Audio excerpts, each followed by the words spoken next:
Ni umukozi w'Imana Evangéliste Migabo asuhuza mu ijambo ry'Imana. Tugiye kongera Rwanda ku ijambo ry'Imana kandi twafashe intego muri iyi minsi. Abatarakurikiye ubutumwa bw'ubushize birabagora gukurikira ubu ngubu. Turi mu magambo mu ijambo ry'Imana riboneka mu butumwa bwiza bwa Yesu Kristo uko bwanditswe na Matayo igice cya 5 n'umurongo wa 7. Ngo hahirwa abanyambabazi kuko nabo bazazigirirwa. N'iryo jambo turiho ni ijambo imbabazi kuri Matayo 5:7, ariko urisesenga uyobewe n'umwuka wera hakwemera ibintu biteye ubwoba kandi byiza nibyo turimo kureba. Ugiye kuri YouTube ukandika ngo Professional Church TV Evangéliste Migabo, ubona ubutumwa bwose kubagiyeho bwa mbere, kugira ngo ubone rero ukibuka gukora subscribe ukajya buza uko buje ugahita ubona muri screen ko ubutumwa bwinjiye. Amen. Nzambisubiramo rero ko ntangiye ubutumwa bwari bwose ngiye gutanga. Haleluya. Uyu munsi rero turakomeza za mbabazi. Ubushize twabonye turatondagura amoko yose agira ku 8 y'imbabazi niyo turimo kureba. Ubushize nanone kandi twabonye ubwoko bwa mbere bw'imbabazi. Tubona ko hari imbabazi zihabwa uzisabye. Nuvuga mu mbabazi hari uzisaba ubwe, none hakaba n'ugira ate n'uzitanga. Bombi baragendana. Imbabazi za mbere twarebye rero ni imbabazi zihabwa uwatuye akazisaba. Uwo nguwo ni wundi umaze kwiyambura ibintu twabonye, wa wundi amaze kwiyambura igabo, proudness, namaze kwiyambura igabo, akiyambura isoni, akiyambura ubwoba, akiyambura n'icyubahiro, agatinyuka ati forgive me, mbabarira mugenzi wanjye. Twaresesenguye bihagije. Noneho rero izi mbabazi tugiye kureba uyu munsi wa none ni wa wundi usaba imbabazi ariko yicujije mu mutima. Imbabazi zihabwa uwicujije mu mutima. Nuvuga ngo ni wa muntu wambaye bya bindi, wambaye ryagabo, wambaye za soni, wambaye bwa bwoba, wambaye cya cyubahiro, agatinya kubera ibintu bimugose. Ibi ni ibikoresho bya Satani. Tuzabireba uburyo Satani agira ibikoresho byinshi, agira imitego myinshi. Igabo igikoresho cya Satani, isoni igikoresho cya Satani, ubwoba igikoresho cya Satani, ibyubahiro biyenze urugero bidaca bugufi, to be humble, ibikoresho bya Satani. Iyo utarabyiyambura rero ushobora gusaba imbabazi, ariko uburyo uzisabamo ni bwa buryo buterura ngo uvuge ngo mbabarira, aho gukiriza mu mutima. Tugiye kubisengura turebe rero. Reka dusome inca bugufi gato, dusome ijambo ry'Imana tubona mu butumwa bwa Yesu Kristo uko bwanditswe na Yohana igice cya 8 gihere ku murongo wa 1. Yohana igice cya 8 umurongo wa 1. Twasome.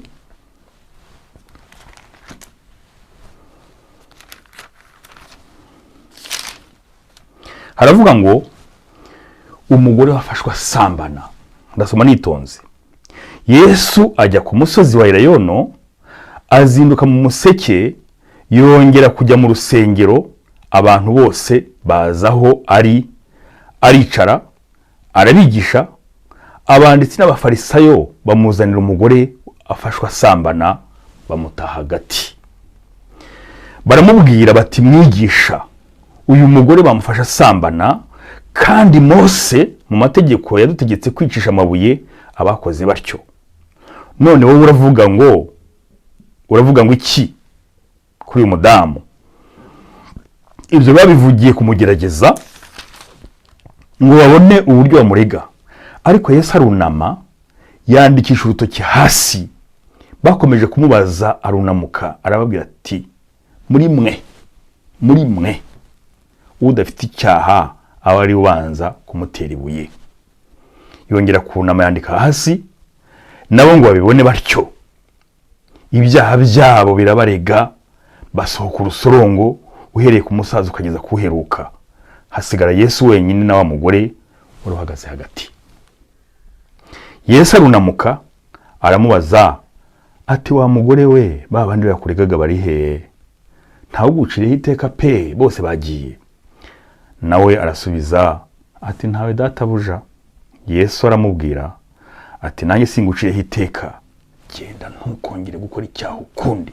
In Jesus' name, amen. Ntakiri ijambo ry'Imana.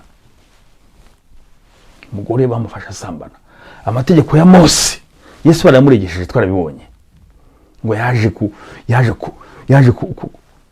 guhindura amategeko ya Mose. Yise umwami w'isabato, yise umwami w'amategeko. Abigisha amategeko n'abafarisayo ngo bafashe umugore ngo Yesu ategeke kwamwicisha amabuye. Mwatekereza ibyo bintu ariko kuri isi ya Nyagasani ubusambanyi bwari bwuzuye isi icyo gihe, ari mu bagabo ari mu bagore. N'uyu munsi uwakoze icyo kintu ngo yicishwe amabuye. Ya egoisme, kwa kwikunda nababwiye. Icyo gihe abagabo bari bafite kwikunda birenze urugero, kumva ko icyaha cy'ubusambanyi gikorwa n'umugore. Yesu aravuga ati, ibintu nzabihindura. Abadamu mwumva ubutumwa, umudamu n'umwana mujye muvuga muti amen. Yesu yagize neza. Abadamu mwumva ubutumwa mujye muvuga muti amen. Ngo muzanire umugore. Uyu mugore Bibiliya itubwira ko Yesu ntabwo yavuze amagambo menshi. Uwo mugore nubwo bashaka kumwicisha amabuye, yari yamaze kwicuza mu mutima. Amen. Yari yamaze kwicuza mu mutima. Noneho ngo Yesu yandikisha amabuye ibuye hasi. Aravuga ati, ngaho nimurebe utarakora icyaha muri mwe ninde. Bose ngo bagenda urusorongo, kuva ku mwana kugeza ku musaza, bose bariruka barahunga, basanga ibyaha byabo birabarega. Iyo umuntu yikunda ntabwo amenya akunda agomba kubabarirwa. Niba afite egoisme ikabije, nuko ngo uyu mugore ko bitubwira ngo asigarana na Yesu wenyine. Amen. Yesu akuvanaho abanzi bose, bakagenda urusorongo. Uhereye ku basaza ukageza kuheruka, abanzi bawe bose Yesu abakwamurura hejuru, bakagenda urusorongo. Amen. Uyu mugore ngo asigarana na Yesu wenyine. Uyu munsi ushobora kusigarana na Yesu wenyine. Niwe mugabo w'abapfakazi, se w'imfubyi. Amen. Uyu munsi ushobora kusigarana na Yesu wenyine, akakubera byose. Nuko ngo Yesu arunamuka aramubaza ati, wa mugore we, ba bandi bakuregaga bari he? Ba bandi bakugireka gishyira bari he? Ntawe guciye iteka. Umugore nawe ati, databuja, ntawe nanjye singucireho iteka, n'ibyaha byawe byaba bisa bite, biraba umweru ibintu cy'anashirege. Uyu mugore nta magambo yavuze, ariko Yesu yari amaze gusoma mu mutima w'uyu mugore. Amen. Twongere dusome muri Luka 7:36-50. Twasome ntacyo twirukansa. Luka 36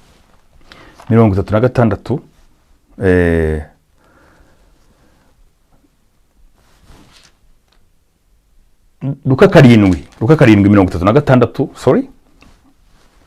Luka 7:36-50. Ndasoma nihuta. Umugore w'umunyabyaha asiga Yesu amavuta ku birenge. Umwe mu bafarisayo aramurarika. Umwe mu bafarisayo aramurarika ngo asangire nawe. Yinjira mu nzu ye aricara ngo arye. Umugore wo muri uwo mudugudu wari umunyabyaha amenya yuko arira mu nzu y'uwo mufarisayo, azana umukondo w'amavuta meza ameze nk'amadahano, ahagarara inyuma ye hafi y'ibirenge bye ararira, atangira kumutonyangiriza amarira ku birenge, abihanaguza umusatsi we, asoma ibirenge bye, abisiga ayo mavuta. Amen. uwo mufarisayo wari umuraritse bibonye aribwira ati uyu muntu iyaba umuhanuzi yajyaga kumenya uyu mugore umukozeho uwo ari we kandi uko ameze ko ari umunyabyaha. Yesu aramusubiza ati Simoni, mfite icyo kumubwira. Ati mwisha mbwira. Nuko amucira umugani ngo ku murongo wa 47 ntago mbisoma byose, ngo nicyo cyatumye nkubwira ko ababariye byaha bye byose byinshi kuko yagize urukundo rwinshi, ariko ubabarirwa bike akunda buke. Ubabarirwa buke akunda buke. Uyu mugore we afite ibyaha byinshi. Hari abavuga ko uyu mugore wafashwe asambana ashobora kuba ari nawe muri teoloji zindi waje gusiga Yesu y'amavuta. Uyu mugore bigaragara ko yari umunyabyaha, ntabwo yigeze yatura ngo avuge, ahubwo yagize ati yicuje mu mutima, agira ibikorwa akorera Yesu, ararira, amarira amutonyanyiza ku birenge, afata umusatsi w'igiciro kunamugahanaguza umusatsi wawe Yesu, amusiga amavuta y'agaciro. Amen. None ashaka kugera, turabona ko hari ibikorwa umuntu wicujije mu mutima iyo yagize ryagabo rikamugota akumva adashobora kubasha kuvuga, akagira za soni. Abanyarwanda nizo bacu umugani w'isoni zirisha amarozi. Karindwi urya ibiguhumanya wanze kuvuga ngo ya. Iwacu kuvuga ngo ya ni ikibazo, tuzabibona. Ni yego cyangwa ni oya. Isoni.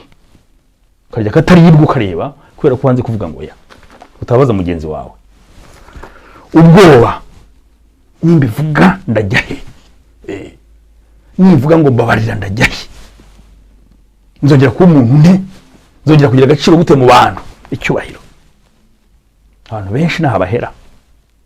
Ariko Yesu nk'umuhanga nk'Imana asoma mu mitima akamenya ko twicujije mu mutima, tutagombye kuvuga amagambo menshi.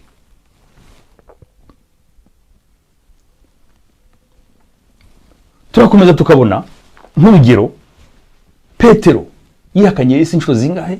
Inshuro 3. Ariko ngo harawe yageze abonye Yesu amufasha barimo mugira nabi, arasohoka aricuza ararira. Ntabwo yize agaruka ngabwira Yesu ngo sorry. Izi ni imbabazi zitangwa. Tubona ko Yesu amaze kuzuka yaragarutse mu bo yabonekeye na Petero yararimo, yaramubwira ati uri butare nzakubaka itorero. Ariko nubwo yari yabivuze ntibyamuje kumwihakana kubera ubwoba. Petero yakanye Yesu kubera ubwoba. Byo nababwiraga. Noneho bwa bwoba nabwo ntibwatuma nagaruka amaze kwishuza arize ngo bwire Yesu ati mbabarira, kuko yavuga ati ningaruka bakambona baranyica mvuze ngo mbabarira. Aragenda tu, ariko Yesu yari yamaze kumenya ko yicujije. Niyo mpamvu amaze kuzuka yamubwira ati Petero, amubwira gatatu nanone nkuko yamwihakanye gatatu, Petero urankunda? Petero urankunda? Tubibona mu butumwa bwiza bwa Yesu Kristo uko bwanditswe na Yohana igice 21 ku murongo wa 15 kugeza ku wa 18. Yesu abaza Petero gatatu ko amukunda, nta kindi yaragamije, yashatse kumwereka ko yamuhaye imbabazi.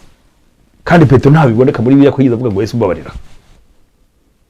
Izo ni imbabazi za kabiri zihabwa uwicujije mu mutima. Izi mbabazi rero tumaze kubona, izi Yesu yahaye Petero ati yobora intama zanjye. Petero urankunda bwa mbere, Petero urankunda bwa kabiri, Petero urankunda bwa gatatu. Ati mwami, you know everything, uzi byose, uzi neza ko ngukunda malgré bwabwo wanagize nkakwihakana, ntabwo ariko nakwangaga. Niki kibiri gituma umuntu yirwanirira. Petero amaze kuva mu mubiri, amaze kumurikirwa n'umwuka wera, ibyo yakoze biteye ubwoba. Yashize amanga avuga Yesu, ageza aramukorera kuko Yesu yamuhaye n'imbabazi, azi neza ko yazimuhaye. Ageza nubwo amupfira, ageza no mu rupfu, avuga ati njyewe nashize ubwoba, ntabwo nyambaye isoni, nta byubahiro mfite, nta n'igabo nikirimo, ngiye kwigendera. Aho sinshobora kubambwa mpagaze nka Yesu, ni mu nshuro iki? Mwabyumvise? Izi mbabazi ziri henshi, ziri mu bantu benshi. Abantu benshi nizo bakoze gusaba. Ihari rero ibyo tugomba kwitondera kuri izi mbabazi. Amen. Uzitanga cya mbere ntagomba gusaba ibimenyetso byinshi. Icyo ni cya mbere. Niba uzi kureba ukagira umwuka wera, uri umukozi w'Imana cyangwa se uzi Imana cyangwa se n'ubwenge bwawe bwa buri munsi imibonano yawe n'abandi, ugomba kwitegereza umuntu wagukoreye icyaha ukamenya uburyo arimo yitwara, ibimenyetso agaragaza. Ngo uzitanga ntagomba gusaba ibimenyetso byinshi, kubera ko wa muntu aracyambaye rya gabo, aracyambaye za soni, aracyambaye bwa bwoba, aracyambaye bya byubahiro. Ahubwo hari ibikorwa arimo gukora, gusuhuza waramutse. Umuntu akaza mu gitondo atagusuhuzaga, waramutse, wiriwe, ni amahoro se. Umuntu yahindutse arimo aricuza, arimo asaba imbabazi, bimubaza amagambo menshi. Cyangwa kabiri, agomba kuba ari umuntu uzi kwishyira mu mwanya wundi kandi azi kwitegereza imihindukire n'imyitwarire y'uzisaba, akamenya ko yatsinzwe mu mutima. Man, ugomba kuba uri umuntu ufite icyo bita empathy, kwishyira mu mwanya wundi muntu, ari nkanjye. Kwitegereza, kwishyira mu mwanya wundi muntu, ukamenya ko yatsinzwe. Mu ngo nyinshi hagati y'umugore n'umugabo, cyane cyane twebwe abagabo, hari igihugu numvise cy'abaturanyi b'iwacu bavuga ko ngo umugabo wenda akubise umugore, wajya kubona ukabona umugore ko yakamukubise, ejo akabona amuzaniye igitenge arakimuhereje gihenze. Abagore barazitanga, amuzanira akado ihenze, adashobora kuvuga ngo sorry, burya narakurenganije, nakubwira ijambo rigukomeretsa, ntabwo nabishakaga. Aracyambaye bya bintu, azanye igitenge, umugore akacyakira, akamuha izo mbabazi. Abagabo birabagora. Tuvuge abarezi mu mashuri. Njye nabaye professor, narigishije mu mashuri. Kugira ngo uzarenganye umunyeshuri, uzamujya imbere ngo mbabara nakurenganije, kera twe bana bitubuzaga. Usibye ko ubu ngubu muri la pédagogie moderne, muri pédagogie y'imyigishirize y'iki gihe, n'umwana muto uramubwira ngo mbabarira, kugira ngo nawe azabibwira abandi nakura. Twaba tubwiraga ko kizira ko wajya imbere y'umunyeshuri ngo mubwire ngo mbabarira wamukoshereje. Bakakwigisha ko ugomba kwihagararaho tu, ugatsimbarara, noneho ubwo ugatangira gukora ibimenyetso bigaragaza ko waba wamurenganije. Ariko ntuvuge ngo mbabarira, bari tubuzaga kera. Bitandukanye rero na pedagogie y'iki gihe, na psychopedagogie y'iki gihe, ukoreshereje umuntu yaba n'umwana muto mu rugo, ababyeyi ba kera, kugira ngo azasaba umwana imbabazi. Ubwira umwana wawe uti rero mbabarira, ahubwo uramugaburira, uramugurira utwenda twiza, uramubwira amagambo meza. Reka n'umwana ashobora kubikora atinya gusaba imbabazi. Ni ibintu bikomeye, ibintu bine kubyambura biragoye. Hanyuma rero icya gatatu, ni wowe uzisabwa, wowe usabwa imbabazi, ni wowe ufasha uzisaba kuruhuka mu mutima, wirinda kugarura amagambo yerekeranye n'iyo sije, ngo kandi umubyoroge, birirangiza bikarengiza mutanabigarutseho kandi bigashira bikagenda. Kuko iyo bigarutse n'ubundi bigaruka bifite za mbaraga za ryagabo no kwisobanura cyane n'amagambo menshi. Ni imbabazi zisaba uzisabwa kuba afite impano yo kumanura ibintu ntabiremereze. Usabwa imbabazi z'umuntu wicuje mu mutima, ugomba kuba uzi kumanura ibintu ntubiremereze cyane. Kubera ko wa muntu acyambaye bya bindi, hariho niwe bikunda kunanira no kumva urashaka ko umuntu yaturana, ntiyaturavuge. Si bose babishobora, ariko nazo ni amoko n'uburyo bwo gusaba imbabazi. Uzisaba rero nawe agira ibimenyetso agaragaza, nko kugusuhuza n'urugero twabivuze, ibikorwa akorera mugenzi we bidasanzwe n'ibindi n'ibindi. Ngayo nguko rero ntabwo mbitindaho, tumaze kubona imbabazi z'uzisaba akatura akavuga ngo mbabarira. Tumaze kubona imbabazi za kabiri zihabwa uwicujije mu mutima. Icyo dusabwa birava hano, ntabwo ari byo mpimba. Bene data nongere mbivuge mpagurutse, birava muri ijambo ry'Imana ariryo Bibiliya, ntabwo ari byo mpimba. Nuko izi mbabazi Imana zishaka, hahirwa abanyambabazi ko nabo bazazigirirwa. Niwumvira ijambo rero Imana yahaye umukozi wayo Evangéliste Migabo, tangira igereza ubishyire mu bikorwa bikugirira akamaro. Ntabwo mba ndimo nk'umwanya, cyangwa se iyo mpagaze hano gutya mvugira ijambo ry'Imana, ntabwo mba ndimo gukora showing off. Showing off ni nko kugira gute, kwiyerekana. Ntabwo ari byo ndimo, kuko iri jambo ry'Imana ntabwo ndihawe kubera ko ari mu bihe byiza. Narihawemo ubutumwa mu gihe iki n'iki kugira ngo nzarikwize ku isi. Ubyumva atangira avuga ati I have to forgive, ngomba kubabarira, cyangwa se ngomba kugira gute, guca bugufi nkavuga ngo mbabarira. Dukomeze rero, tuzakomeza gutaha tureba izindi mbabazi.